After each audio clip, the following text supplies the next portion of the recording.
बंधाकोबी आम ए काटी देचे आम काढ़ीदे तो आम काटी देचे आम साइड करदे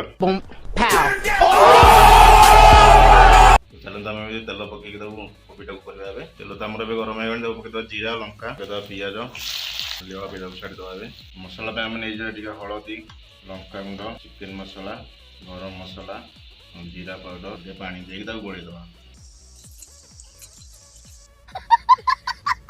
हल्का नाली अदा रसुण पेस्ट पकईदा मसला कलर गुंड टे पकईदा पकईदा लुण घाटीदे पकईदा टमाटो कषा भी 5 मिनट छाड़ीदे फाइनाली मसला तो कषाई मटर पकईदा घाटी रखी बंधाकोबी पकईदा मिक्स करदे भल भाव गोलईदे घोरईदे